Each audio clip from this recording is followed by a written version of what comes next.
It's more natural. Or put it in your pocket. Remember what your mother used to say? Don't put your hands in your pockets. Does she know something we don't know? Is this hand shit really important? Well, let's get back to the Bible, America's favorite national theatrical prop. Suppose the Bible they hand you to swear on is upside down, or backward, or both, and you swear to tell the truth on an upside down, backward Bible. Would that count? Suppose the Bible they hand you is an old Bible and half the pages are missing. Suppose all they have is a Chinese Bible in an American court, or a Braille Bible and you're not blind. Suppose they hand you an upside-down, backward Chinese Braille Bible with half the pages missing.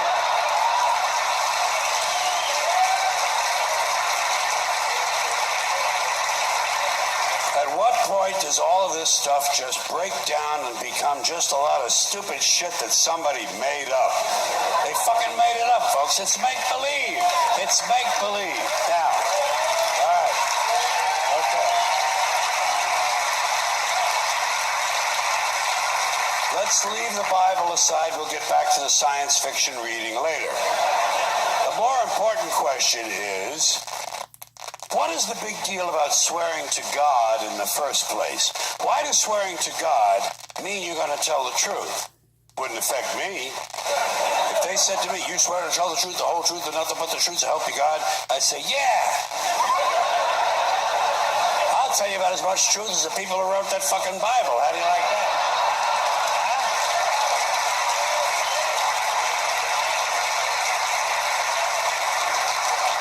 Swearing on the Bible doesn't mean anything. It's kids. Swearing to God is kid stuff. Remember when you were a kid, if you told another kid something he didn't quite believe, he'd say, you swear to God? I would always say, yeah, I swear to God. Even if I was lying. Why not? What's going to happen if I lie? Nothing. Nothing happens if you lie. Unless you get caught, and that's a whole different story.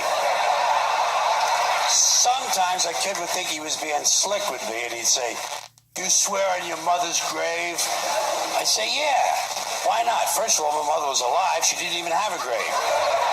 Second of all, even if she was dead, what's she going to do? Rise from the grave and come and haunt me? Come and haunt me? Oh, because I told a lie to an 8-year-old? Get fucking real, will you?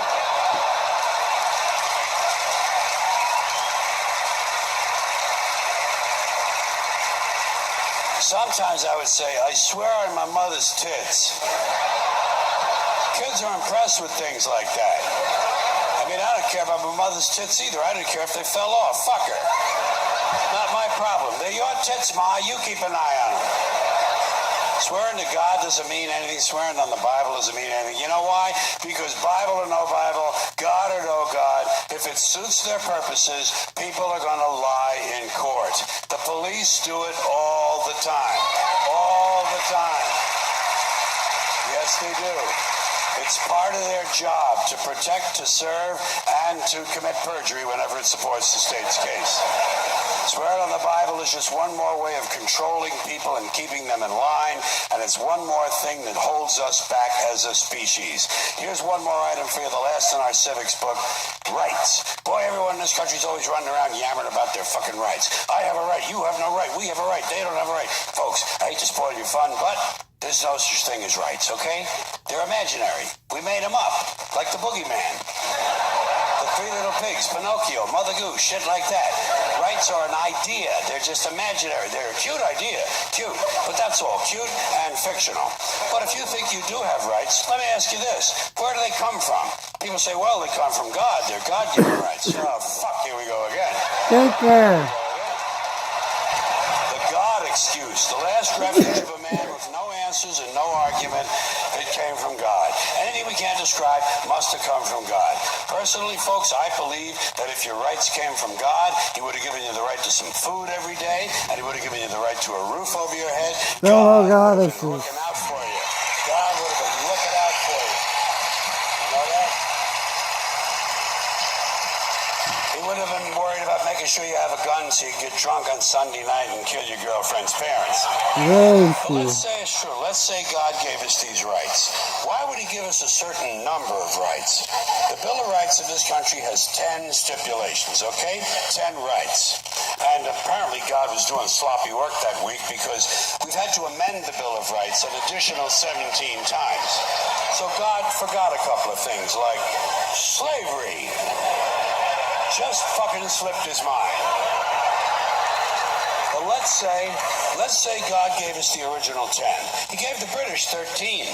The British Bill of Rights has 13 stipulations. The Germans have 29. The Belgians have 25. The Swedish have only 6. And some people in the world have no rights at all. What kind of a fucking goddamn God-given deal is that? No rights at all? Why would God give different people in different countries different numbers of different rights? Boredom? Amusement? Bad arithmetic? Do we find out at long last after all this time that God is weak in math skills? Doesn't sound like divine planning to me. Sounds more like human planning. Sounds more like one group trying to control another group. In other words, business as usual.